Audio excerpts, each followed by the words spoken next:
बिस्मिल्लाहिर्रहमानिर्रहीम। इंग्लिश एसे को जो है आज हम थोड़ा स्टडी करते हैं। आज का जो हमारा टॉपिक है वो है अंडरस्टैंडिंग ऐसे स्टेटमेंट। ठीक है, ऐसे की स्टेटमेंट को आपने जो है अंडरस्टैंड कैसे करना है, ये है आज का हमारा टॉपिक। तो आपने देखा है कि आपका जो ऐसे का पेपर होता है उसमें 7 to 10 जो है आपको स्टेटमेंट्स दी जाती हैं और उसमें से जो है आपको कहा जाता है कि you have to write a comprehensive essay 2500 to 3000 on any one of the given topics. इसके अंदर जो है आपने जो आज हमारा टॉपिक है वो है अंडरस्टैंडिंग ऐसे स्टेटमेंट कि स्टेटमेंट जो है ऐसे की उसको अंडरस्टैंड करना है आपने, कि उसके जो डिफरेंट एलिमेंट्स हैं उनको आपने कम्प्रीहेंड करना है। इसके लिए जो है अंडरस्टैंडिंग ऐसे स्टेटमेंट, इसके अंदर जो है हम लोग जो ऐसे को अंडरस्टैंड करने के लिए जो डिफरेंट जो कैन से कि टूल्स यूज करेंगे वो है स्कोप और पार्ट्स। ठीक है, कि ऐसे का स्कोप क्या है और ऐसे की स्टेटमेंट के अंदर जो है पार्ट्स कौन से होते हैं। तो ये दो चीज़ें जो है आप लोगों ने समझनी है। एक ये कि ऐसे की स्टेटमेंट आपके सामने है, इसको आपने कितने पार्ट्स में डिवाइड करना है और इसके कौन से दो पार्ट्स होते हैं मोस्टली। और दूसरा ये है कि ऐसे की जो स्टेटमेंट आपके सामने है उसका स्कोप क्या है। ठीक है, उसका जो है आपने किस उसको लेवल पे अप्रोच करना है। तो स्कोप के हवाले से जो है मैंने इसको दो पोर्शन में डिवाइड किया है, एक है नेशनल और दूसरा है ग्लोबल। ठीक है, कुछ ऐसे होते हैं जो कि होते ही नेशनल टॉपिक्स पे हैं, लाइक सोशल टॉपिक अगर आता है तो एजुकेशन आता है, हेल्थ आता है, बाकी जितने भी सोशल टॉपिक्स आप पढ़ेंगे। इसके अलावा जो पॉलिटिकल टॉपिक्स आते हैं, ठीक है, और इकोनॉमिक जो चैलेंजेस का आ जाता है या अदर आ जाते हैं। ठीक है, तो मोर और लेस जो इकोनॉमी से रिलेटेड हों, सोसाइटी से रिलेटेड हों, पॉलिटिक्स से रिलेटेड हों, ठीक है, ये आपके नेशनल टॉपिक समझे जाते हैं। उसके अलावा कभी कभी वो आपके ऐसे स्टेटमेंट के अंदर जो है डायरेक्टली वर्ड पाकिस्तान का लगा देता है। जैसे ये स्टेटमेंट नंबर 4 में है, the place of Urdu in Pakistan. ठीक है, and supreme court ruling on making Urdu as official language of the country. इस तरह crisis of good governance in Pakistan. ठीक है, promotion of tax culture in Pakistan. तो स्कोप का मतलब ये है कि आपने ऐसे को किस लेवल पे टच करना है, डोमेस्टिक लेवल पे टच करना है, नेशनल लेवल पे टच करना है, या आपने उसको इंटरनेशनल लेवल पे लिखना है। ठीक है, ग्लोबल लेवल पे लिखना है। ऐसे आपसे क्या डिमांड करता है। इसके लिए है कि कभी कभी तो ऐसे की स्टेटमेंट में डायरेक्टली एग्जामिनर दे देता है, लेकिन कभी कभी नहीं देता। जब नहीं देता तो इसका मतलब ये नहीं है कि फिर आप जो स्कोप है वो आप कंफ्यूज हो जाएं। आपने सिंपल सा इसका लॉजिक ये लगानी है कि जो टॉपिक आपके नेशनल हैं, नेशनल लेवल के टॉपिक हैं, जैसे वाटर क्राइसिस है। ये आपको पता है कि वाटर क्राइसिस बेसिकली एक नेशनल डोमेस्टिक इशू है, नेशनल इशू है, सॉरी। ठीक है, तो उसमें पाकिस्तान नहीं भी लगाया, लेकिन फिर भी ये जो है बेसिकली जो है पाकिस्तान के ऊपर ही आपने ऐसे लिखना है। ये तो एब्स्ट्रैक्ट टॉपिक है। एब्स्ट्रैक्ट टॉपिक्स तो खैर जो है वो उसकी नेचर थोड़ा सा डिफरेंट होती है, उसका स्कोप जो है वो आप वो तो ज़रा डिफरेंट काइंड की होते हैं, क्योंकि इश्यूज नहीं होते, वो तो एक डिफरेंट नेचर के होते हैं, वो ग्लोबल नेशनल मिक्सअप होता है। बाकी जिस तरह gender equality is a myth, तो जेंडर इक्वालिटी जो है ये आपको पता है कि जेंडर इक्वालिटी एक तो नेशनल टॉपिक है। ठीक है, और लेकिन थोड़ा सा इंटरनेशनल भी बन चुका है, ग्लोबल भी बन चुका है। तो इसको आप जो है दोनों पर्सपेक्टिव में अप्लाई कर सकते हैं, पाकिस्तान के पर्सपेक्टिव में भी और ग्लोबल पर्सपेक्टिव में भी। नेक्स्ट जो चीज़ है वो है आपका टॉपिक और क्वेश्चन। कि ऐसे स्टेटमेंट के अंदर जो है जो सबसे इम्पोर्टेंट चीज़ होती है वो क्वेश्चन होता है। ठीक है, बहुत सारे स्टूडेंट्स जो है ऐसे की जो क्वेश्चन है उसको नहीं समझ पाते। ठीक है, जैसे फुरकान है, आपने जो है ऐसे की उसने पूछा है फैक्ट और फिक्शन, आपने उसके काजेज और वो बता दिए। ठीक, इट मीन्स कि you are unable to understand the question being asked in the statement. ठीक है, ऐसे की स्टेटमेंट में आपको पता होना चाहिए कि एक चीज़ होती है टॉपिक, ठीक, और दूसरी चीज़ होती है क्वेश्चन, दोनों उसके अंदर मौजूद होते हैं। ठीक है, टॉपिक क्या होता है, फॉर एग्जांपल जो है democracy, future of democracy in Pakistan. इसमें डेमोक्रेसी एक टॉपिक है। ठीक है, उसके ऊपर बहुत सारे क्वेश्चन बन सकते हैं, फ्यूचर बता सकते हैं, और फिर डेमोक्रेसी, ठीक है, उसके प्रोज एंड कॉन्स बता हो सकता है एक क्वेश्चन, प्रोज एंड कॉन्स का। एक फ्यूचर का हो सकता है, एक जो है चैलेंजेस एंड वे फॉरवर्ड का हो सकता है। ठीक है, तो होप्स एंड हर्डल्स का हो सकता है। तो डेमोक्रेसी तो एक टॉपिक है, जैसे कंप्रीहेंशन आता है, पूरा पैराग्राफ आपके सामने आता है, नीचे 4-5 क्वेश्चन गिवन होते हैं। तो टॉपिक जो है वो तो है ही है, लेकिन उसने पूछा क्या है उस टॉपिक से रिलेटेड, वो क्वेश्चन है। ठीक है, तो इसलिए ऐसे की स्टेटमेंट में आपने ज्यादा फोकस क्वेश्चन पे करना है कि पूछा क्या गया है। जैसे global warming is a fact और फिक्शन, इसमें जो है जो ग्लोबल वार्मिंग है ये तो टॉपिक है। इस ग्लोबल वार्मिंग के ऊपर बहुत सारे क्वेश्चन बन सकते हैं, लेकिन उसने पूछा है कि क्या ये फैक्ट है या फिक्शन है। टॉपिक के को आपने क्वेश्चन नहीं समझ लेना, आपने क्वेश्चन को अच्छी तरह से समझना है। ठीक है, तो क्वेश्चन क्या है, future of democracy in Pakistan, इसमें जो क्वेश्चन बनेगा वो आपका बनेगा फ्यूचर। ठीक है, फ्यूचर ऑफ डेमोक्रेसी चीज आपने जब समझ ली कि ये चीज क्वेश्चन है, ये चीज टॉपिक है, तो नेक्स्ट स्टेप आपका क्या होगा फिर, आपने जो आपका ऐसे लिखना है वो आपने क्वेश्चन पे लिखना है, आपने टॉपिक पे नहीं लिखना। कीप इन माइंड, जो एग्जामिनर ने क्वेश्चन पूछा है उस टॉपिक से रिलेटेड, आपने उस क्वेश्चन का आंसर करना है। ठीक है, तो उस क्वेश्चन का जो सिंपल जो यू कैन से आपका आंसर होगा, ठीक है, वन वर्ड में जो आपकी ओपिनियन होगी, आपकी कोई भी हो सकती है, फिक्शन हो सकता है आपकी ओपिनियन फैक्ट हो सकता है, आपकी ओपिनियन ये हो सकता है कि फ्यूचर जो है वो ब्राइट है। ठीक है, और आपका ये ओपिनियन हो सकता है कि फ्यूचर जो है वो डार्क है। ठीक है, तो what ever be your opinion, यही सबसे अहम चीज़ है जो एग्जामिनर को चाहिए। इसी के ऊपर आपने अपने बॉडी के पैराग्राफ लिखने हैं, और इसी को सादा लफ्जों में स्टांस कहते हैं, ओपिनियन को। ठीक ठीक, आपकी ओपिनियन जब वन सेंटेंस फॉर्म में आती है, सादा सिंपल सी, कि लेट्स सपोज इसके ऊपर अगर आप ओपिनियन बनाना चाहें, स्टांस लिखना चाहें फ्यूचर ऑफ डेमोक्रेसी पे, तो आप सिंपल से कह सकते हैं कि इन पाकिस्तान आई थिंक, ठीक है, I believe future of democracy is bright. यही स्टांस जो है, ये थोड़ा सा जो है अगर आप उसको एक्सपेंड करेंगे तो वो जो है आपकी थीसिस स्टेटमेंट कहलाएगी। अब नेचर ऑफ क्वेश्चंस क्या हो सकते हैं, अगर तो आपका टॉपिक क्राइसिस या इश्यूज पे है, ठीक है, अगर तो आपका टॉपिक क्राइसिस या इश्यूज में से है, तो क्वेश्चन क्या आएंगे, उसके काजेज पूछ लिए जाते हैं। हमेशा क्राइसिस के काजेज होते हैं, क्राइसिस के इम्पैक्ट होते हैं, क्राइसिस के बारे में ये पूछा जाता है कि क्या ये मिथ है या रियलिटी है, और क्राइसिस का जो है वे फॉरवर्ड जो है वो सोल्यूशन पूछा जाता है। क्राइसिस का मतलब क्या है, जैसे पॉपुलेशन क्राइसिस है, वाटर क्राइसिस है, एनर्जी क्राइसिस है, और जितने क्राइसिस हैं। इसके अलावा इश्यूज जो होते हैं, फॉर एग्जांपल नेशनल डिसइंटीग्रेशन का इशू है, ठीक है, टेररिज्म एक इशू है, और बहुत सारे इश्यूज हैं। तो जो चीज़ क्राइसिस या इशू होगी, ठीक है, जो टॉपिक आपका क्राइसिस या इश्यूज में से होगा, उसका जो क्वेश्चन बनेगा, उस क्राइसिस या टॉपिक वाली चीज़ में से जो आपको लिखनी होगी, वो या तो काजेज होंगे, या इम्पैक्ट होंगे, मिथ होगी, रियलिटी होगी, या सोल्यूशन होगा। ठीक है, अब अगर इसको मैं फर्दर रिड्यूस करूं, तो ये तीन चीज़ें रह जाती हैं। वो क्या है, causes, impact and solution. Basically impacts को ही जो है, अगर एक चीज़ के इम्पैक्ट्स नहीं है रियल, वाकई मतलब के टेंजिबल इम्पैक्ट्स नहीं है, तो वो चीज़ मिथ कहलाएगी। बेसिकली डिबेट इम्पैक्ट की होती है। अगर उसके इम्पैक्ट टेंजिबल नहीं है उस क्राइसिस के, तो इट मीन्स कि वो क्राइसिस क्राइसिस नहीं है, बेसिकली मिथ है। और अगर उस इम्पैक्ट की क्राइसिस इम्पैक्ट उस क्राइसिस के इम्पैक्ट विजिबल हैं, ठीक है, टेंजिबल हैं, और काफ़ी जो है इफेक्टिव हैं, इट मीन्स कि वो क्राइसिस जो है रियलिटी है। ठीक, तो इसलिए मैंने ये फ्रेज उड़ा दिया, क्योंकि ये फ्रेज बेसिकली है तो इसी चीज़ की ही जो है दूसरा नाम, ठीक है, इम्पैक्ट का ही दूसरा नाम है। ठीक है, काजेज और इम्पैक्ट में से जो है आप जो चीज़ें आपको लगता है विजिबल हैं, ठीक है, काजेज प्लस इम्पैक्ट में से वही चीज़ आपकी मिथ और रियलिटी को प्रूव करेंगी। अगर एक चीज़ रियलिटी है तो उसके डेफिनेटली टेंजिबल काजेज भी होंगे, उसके डेफिनेटली टेंजिबल इम्पैक्ट्स भी होंगे, इट मीन्स कि वो रियलिटी है। ठीक, और अगर एक चीज़ मिथ है, उसके डेफिनेटली टेंजिबल ना तो काजेज होंगे और ना ही उसके टेंजिबल इम्पैक्ट्स होंगे, इट मीन्स कि वो मिथ है। ठीक हो गया, तो मिथ और रियलिटी जस्ट जार्गन्स चेंज होते हैं। जो बेसिक जो नोट्स आपने रेडी करने हैं किसी भी क्राइसिस के ऊपर, इश्यू के ऊपर, वो है आपने काजेज, इम्पैक्ट्स और सोल्यूशन जो है वो आपने रेडी करने हैं, और यही आपने माइंड में रखना है। लेकिन इट डजंट मीन कि आपने जो जो जो जार्गन उसने पूछा है आप उसको उसी जार्गन में ही जवाब देना है। जिन लफ्जों में उसने सवाल किया आपने उसी लफ्जों में जवाब देना है।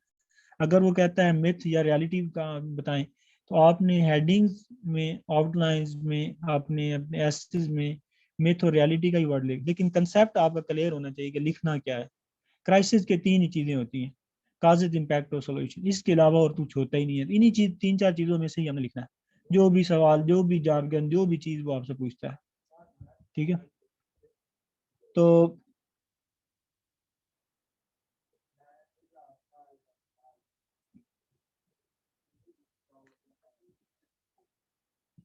उसके अलावा कुछ क्राइसिस ऐसे होते हैं जिनके मिथ और रियलिटी आप सॉल्यूशन से प्रूव करते हैं।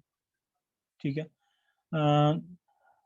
फॉर एग्जांपल जो है जेंडर इक्वालिटी है। ठीक है, ये एक बेसिकली जेंडर इक्वालिटी एक यू कैन से कि क्राइसिस भी है। ठीक है, तो इसकी मिथ या रियलिटी है। ठीक है, तो इसके हवाले से जो है आप जेंडर इक्वालिटी के जो क्योंकि जेंडर इक्वालिटी एक सोल्यूशन ओरिएंटेड स्लोगन है कि वी नीड इक्वालिटी। ठीक है, इसमें सॉल्यूशंस अगर तो लिए गए हैं, ठीक है, तो इट मींस के वर्ल्ड लेवल पे जो है वो रियलिटी है। अगर उसके सॉल्यूशंस जो है वो नहीं मटेरियलाइज किए गए, इट मींस वो मिथ है। ठीक है, तो इसमें जो है आपको क्या कहते हैं, क्राइसिस इश्यूज, काजेज और इम्पैक्ट्स वगैरह जो है वो रेडी करनी है। उसके अलावा नेक्स्ट जो आपका टॉपिक हो सकता है वो कोई अपॉर्चुनिटी हो सकती है। ठीक है, कोई भी अपॉर्चुनिटी हो सकती है। What does opportunity means? Opportunities का मतलब ये है कि जैसे एक टूरिज्म है।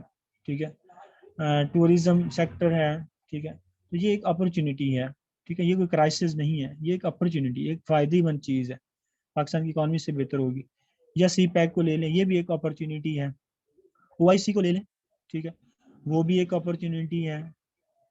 तो जो चीज़ें अपॉर्चुनिटीज होती हैं, ठीक है, उसके हमेशा जो क्वेश्चन बनते हैं वो चैलेंजेस और वे फॉरवर्ड पे बनते हैं।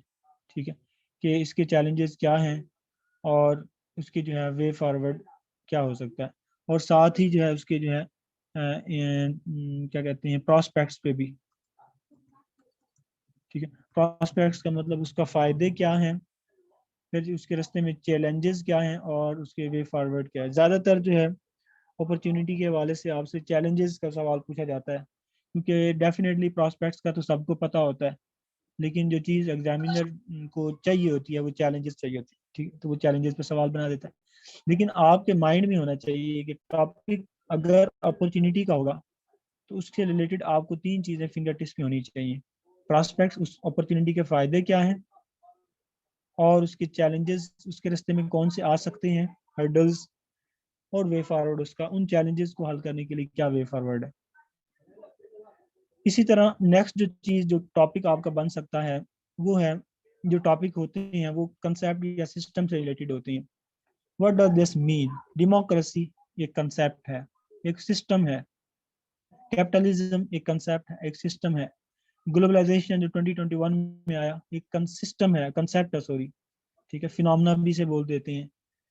तो जब कभी इस तरह की चीज से क्वेश्चन आएगा जो कि एक सिस्टम हो, कंसेप्ट हो, फिनोमेना हो, तो उस चीज के आपको एक तो फीचर्स आने चाहिए कि वो है क्या, व्हाट आर इट्स इंग्रेडिएंट्स।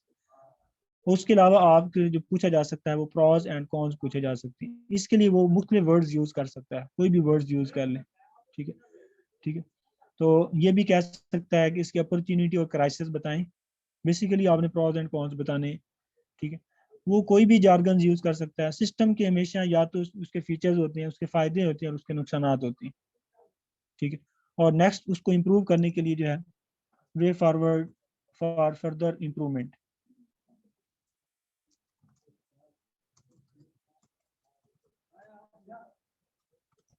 समझ आ गई? अब आपने क्या करना है, ऐसे की स्टेटमेंट जब आपके सामने आए तो आपने एक तो ये भी देखना है कि क्या ये चीज़ क्राइसिस है, टॉपिक या इशू है। फिर आपके माइंड में ये तीन चीज़ें ही आनी चाहिए। एग्जामिनर ने जो मर्जी वर्डिंग दे दे, लिखना इन्हीं में से है, और वर्डिंग एग्जामिनर वाली यूज़ करनी है। या फिर आपका टॉपिक अपॉर्चुनिटी हो सकता है, या टॉपिक आपका कंसेप्ट और स्टेटमेंट सिस्टम हो सकता है। फिर आपने उसी के हवाले से जो है नेक्स्ट क्वेश्चन को इंटरप्रेट कर लेना। अब देखते हैं कि स्टांस होता क्या है। स्टांस बेसिकली जो है, जो क्वेश्चन होता है उसी का जो है सादा आपका उस क्वेश्चन के हवाले से आपका स्टांस, आपका जो है ओपिनियन होता है। ठीक है, कि वाकई जो है चैलेंजेस हैं कि नहीं है। ठीक है, और बाकी उसके टेंजिबल इम्पैक्ट्स हैं कि नहीं हैं, ठीक है, और बाकी उसके कितने प्रॉज हैं, कॉन्स हैं, या सिर्फ प्रॉज हैं या सिर्फ कॉन्स हैं या दोनों हैं या क्या है, ठीक है। तो इस चीज़ को कहते हैं ओपिनियन। ओपिनियन डेफिनेटली आपने एक टॉपिक पढ़ा है, उसके प्रॉज भी पढ़े हैं, कॉन्स भी पढ़े हैं, तो आप लिख दें भाई इसके प्रॉज भी हैं, कॉन्स भी हैं, सब कुछ है, वही आपके ओपिनियन है, ठीक है। तो ओपिनियन को ही सिंपल स्टांस बोल देते हैं। तो ओपिनियन स्टांस जो है वो आपने प्रॉपर एक सेंटेंस की फॉर्म में देना होता है, ठीक है। जैसे global warming effect of fiction, तो आप लिख सकते हैं global warming is a fact, ठीक है। तो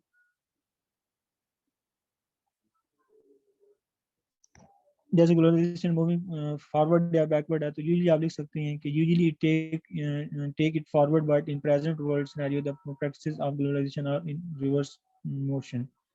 ठीक हो गया। अब एक और चीज है, वो ये है कि आपका जो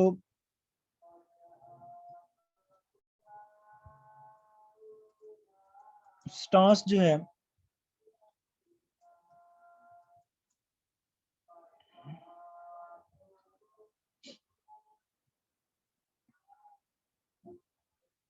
आपका स्टांस जो है वो जो एक मिनट में आपको बताता हूँ। स्टांस से रिलेटेड जो सबसे कंफ्यूजिंग चीज़ होती है स्टूडेंट्स के लिए, वो ये होती है कि बाद का दो ऑप्शन दे देता है एग्जामिनर कि इन दोनों में से आप किसको सपोर्ट करते हैं। For example global warming is a fact और फिक्शन, ठीक है, कि ये क्या फैक्ट है या फिक्शन है। Gender equality is a myth और रियलिटी, क्या ये रियलिटी है या मिथ है, ठीक है। तो ग्लोबल, तो ये चीज़ें जब आती हैं तो एग्जाम स्टूडेंट्स का जो सबसे बड़ी चीज़ होती है कंफ्यूजिंग, वो ये होती है, स्टूडेंट्स परेशान हो जाते हैं कि अब इसका करना क्या है, ठीक है, व्हाट शुड बी डन। तो इस सिलसिले में जो है उसका जो बेस्ट आप लोगों के लिए ऑप्शन है वो ये है कि एग्जामिनर बेसिकली आपसे दोनों चीज़ें डिमांड करता है, ठीक है। उसने दो वर्ड्स पूछे हैं, तो वो दोनों चीज़ें चाहता है कि आप लोगों के पास कितना नॉलेज है मैथ्स के बारे में भी और रियलिटी के बारे में भी, ठीक। और वो ये भी चाहता है कि आप ये भी बताएं कि कितने परसेंट मिथ है और कितने परसेंट रियलिटी है।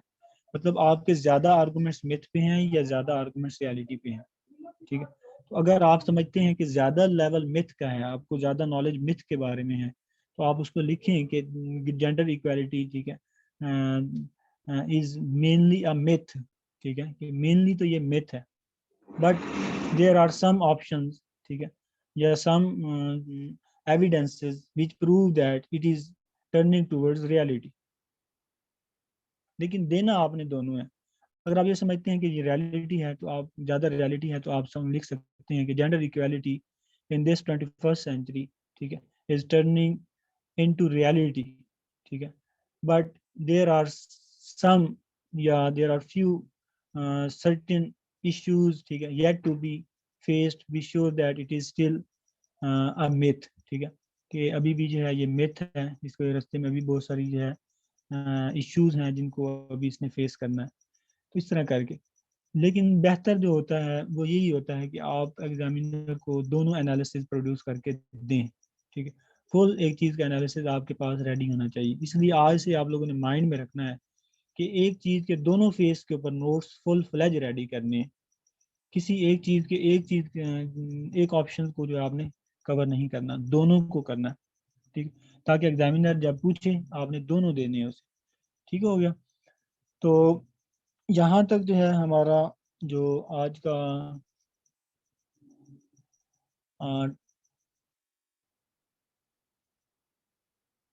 टॉपिक है, इसके अंदर नेक्स्ट जो चीज़ है कि स्टूडेंट्स ये समझते हैं अब आउटलाइन किस चीज़ पे बनानी होती है। तो आउटलाइन जो होती है बेसिकली क्वेश्चन पे ही बनाते हैं। जो आपका स्टांस होता है क्वेश्चन से रिलेटेड, आप उसी पे ही अपनी आउटलाइन बनाते हैं, ठीक है। मेन जो आउटलाइन होती है वो बेसिकली आपके क्वेश्चन पे होती है, आपके टॉपिक पे नहीं होती, क्वेश्चन पे होती है। तो फॉर एग्जाम्पल आपने कहा कि फैक्ट और फिक्शन, तो आप लिखें कि एक आप मेन हेडिंग बनाएं global warming is a fact, ठीक है, और नीचे उसकी सब हेडिंग्स दें, ठीक है, कि मेल्टिंग ग्लेशियर रैपिडली मेल्ट कर रहे हैं, फ्रीक्वेंट फ्लड्स हैं, ठीक है, वगैरह वगैरह वगैरह। और साथ ही हेडिंग नेक्स्ट दें कि global warming is a fiction, ठीक है, कि ग्लोबल वार्मिंग जो है वो एक फिक्शन भी है, कि बहुत सारे जो है डेवलप स्टेट्स जो हैं वो इस चीज़ को नहीं मानते, ठीक है, और जो प्रोटोकॉल वगैरह लिए गए हैं, ठीक है, उनकी खुली खिलाफवर्जी करते हैं। बहुत सा इंडस्ट्रियल सेक्टर है जो इस चीज़ को नहीं मानता, वो कहता है ये फिक्शन है।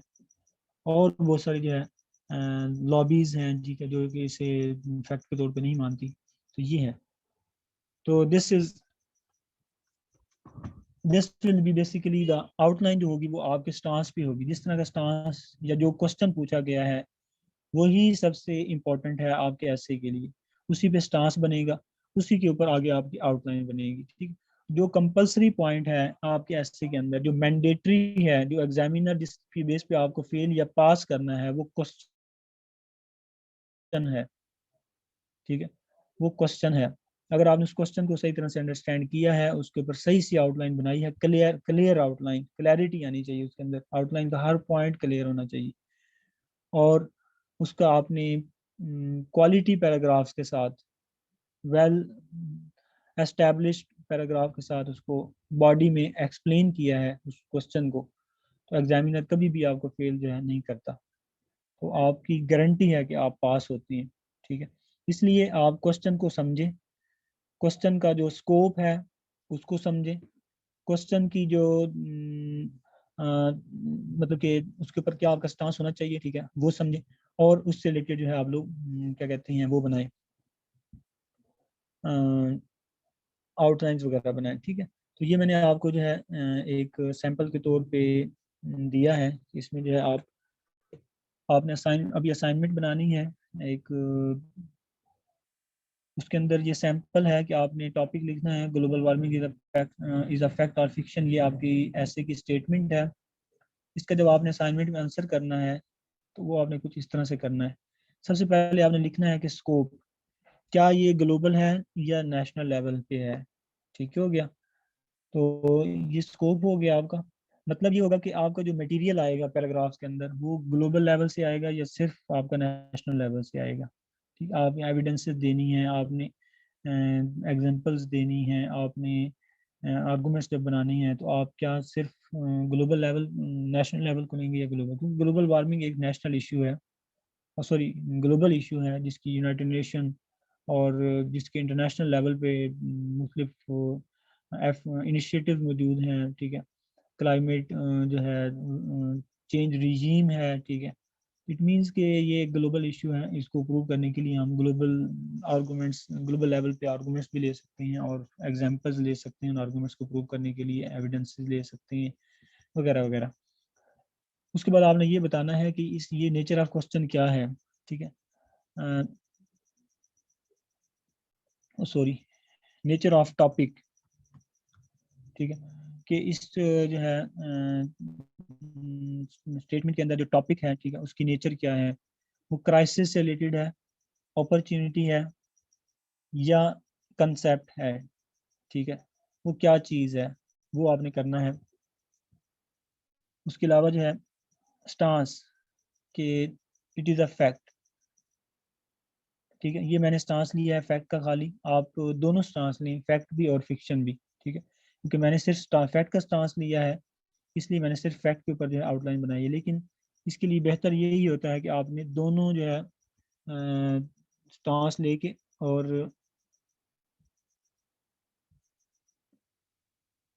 डुअल स्टांस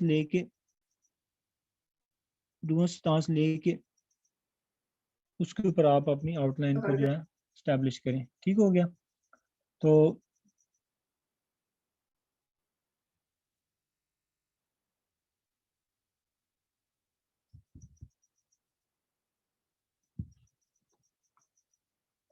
नेक्स्ट है आपकी आउटलाइन।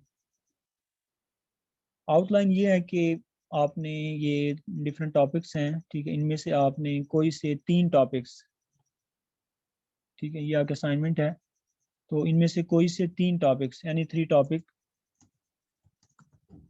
सॉरी यानी 3 एसेज, इनमें से कोई से 3 एसेज जो है वो आपने इसके ऊपर इस तरह से आपने आउटलाइन असाइनमेंट सबमिट करवानी। सबसे पहले आपने लिखना है कि इनका स्कोप क्या है, ऊपर आपने ऐसे की स्टेटमेंट लिखनी है सबसे पहले, फिर आपने लिखना है इसका स्कोप क्या है, नेचर ऑफ क्वेश्चन क्या है इसका, ठीक है, सॉरी, नेचर ऑफ टॉपिक क्या है इसका, और क्राइसिस है, अपॉर्चुनिटी है, ये क्या चीज़ है ये। और फिर उसके ऊपर आपने अपना स्टांस देना है, एक सेंटेंस बनाना है उसके ऊपर, और फिर आपने उस स्टांस को सपोर्ट करने के लिए जो है आर्गूमेंट्स देने हैं। और लास्ट पे जो है आप लोगों ने क्या करना है, एक पैराग्राफ डेवलप करना है जो कि आपकी ये जो आर्गूमेंट्स हों उनको समराइज करके एक पैराग्राफ फॉर्म में जो है लिख देना है। ठीक है, उनको एक प्रॉपर फ्लो की फॉर्म में ट्रांजिशन वर्ड्स यूज करते हुए, ठीक है, एक अच्छा सा जो है पैराग्राफ आपने बिल्ड करना है। ठीक है, कोशिश करें कि आप लोग उसकी समरी प्रोड्यूस करें। समरी का मतलब ये है कि दो दो तीन तीन आर्गूमेंट्स को मिलाकर एक एक सेंटेंस बनाएं। ठीक है, ताकि वो चीज़ फर्दर समराइज हो जाए। ठीक है, तो ये तकरीबन हाफ पेज या फुल पेज का पैराग्राफ बनना चाहिए आपका। जब समराइज करेंगे तो डेफिनेटली जो है वो बनेगा। ठीक है, तो ये आपके पास है, corruption has become a biggest problem of Pakistan. ठीक है, कि करप्शन जो है वो पाकिस्तान का एक बिगेस्ट प्रॉब्लम है, इसके बारे में बताएं। चलिए ये मैं आपको सॉल्व कर देता हूँ। करप्शन एक बेसिकली यहाँ पे वो basically as a crisis show करना चाह रहा है। ऐसे ही है ना कि करप्शन का क्राइसिस है पाकिस्तान में, और वो बहुत बड़ा क्राइसिस बन चुका है। बिगेस्ट प्रॉब्लम का मतलब बिगेस्ट क्राइसिस है पाकिस्तान में। इट मीन्स कि ये ऐसे करप्शन पे है और उसने उसको सिंपल सा ये पूछ लिया कि क्राइसिस है। इट मीन्स कि इसके ऊपर उसने जो है कोई फर्दर जो है ऐसे कि इस क्राइसिस के हवाले से फर्दर उसने काजेज इम्पैक्ट या सोल्यूशन में से किसी एक चीज का नहीं पूछा। ठीक है, जस्ट जनरली उसने ये कहा है कि करप्शन एक बहुत बड़ा क्राइसिस है। इट मीन्स कि इसमें क्वेश्चन भी वही है और टॉपिक भी। जब जब आपके स्टेटमेंट के अंदर क्वेश्चन क्लैरिफाई ना हो कि क्या है, टॉपिक ही बस बता दिया जाए, फिर आपने उस टॉपिक को फुल फ्लैज लिखना होता है, काजेज भी, इम्पैक्ट्स भी, सोल्यूशन भी। ठीक है, क्योंकि स्टेटमेंट के अंदर उसने ये नहीं कहा कि आप करप्शन के काजेज बताएं। सिंपल से उसने लिख दिया corruption has become biggest problem mean biggest crisis of Pakistan. इसको प्रूव करने के लिए आपको काजेज, इम्पैक्ट और सोल्यूशन तीनों लिख देने हैं। ठीक है, ये मैंने आपको एक एग्जांपल हाल सॉल्व करवाई है। इसमें आपने सबसे पहले टॉप पे स्टेटमेंट लिखनी है, स्कोप में आपने लिखना है नेशनल, नेचर ऑफ टॉपिक आपने लिखना है क्राइसिस, स्टांस में लिखना है कि corruption has become a biggest problem of Pakistan. ठीक है, तो उसके बाद जो है ये आपकी आर्गूमेंट्स वगैरह आपने बनाने हैं इसके ऊपर। तो आर्गूमेंट्स जब आपको पता है कि इसकी क्राइसिस है तो इसके तीन तो मेन हेडिंग्स बनेंगी। काजेज की एक हेडिंग बनेगी, एक हेडिंग आपकी इम्पैक्ट्स की बनेगी, एक हेडिंग आपकी सोल्यूशन की बनेगी। ठीक है, तो ये तीन मेन हेडिंग्स बनेंगी, नीचे सब हेडिंग्स बनेंगी। आप लोग ज़रूरी नहीं कि वही ज़्यादा जो आपके माइंड में अभी आता है बेसिक लेवल पे, तो वो आप यहाँ पे हम सिर्फ और सिर्फ जो है ऐसे की स्टेटमेंट को अंडरस्टैंड कर रहे हैं। ठीक है, इट डजेंट मीन कि ये ऐसे आप फुल फ्लैज रेडी कर रहे हैं। ये जस्ट एक ऐसे की स्टेटमेंट को अंडरस्टैंड करने का नाम है। ठीक है, तो जो लेवल ऑफ ऐसे होगा वो आपने फुल फ्लैज लेटर ऑन जो है नोट्स पढ़ के उनके नोट्स मेकिंग करके फिर रेडी करना है। जब तक कि आपका क्वालिटी लेवल का मटेरियल नहीं होगा, ये मत समझिएगा कि अब आप कैसे रेडी हो गए ये। ठीक, it is the start of your ऐसे ये असाइनमेंट्स हैं, तो इनको आपने जो है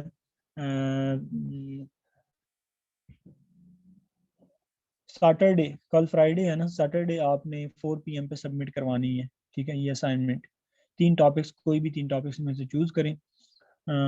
ये तो मैंने कर दिया था आप लोगों के सामने, ये दोनों सॉल्व कर दिए हैं, बाकी आपके पास रह गए हैं ये नीचे वाले तीन चार टॉपिक्स, इनमें से आपने तीन को जो है करने हैं। ठीक है, ग्लोबलाइजेशन वाला मैं इसको चेंज कर देता हूँ जो कि 2019 में आया।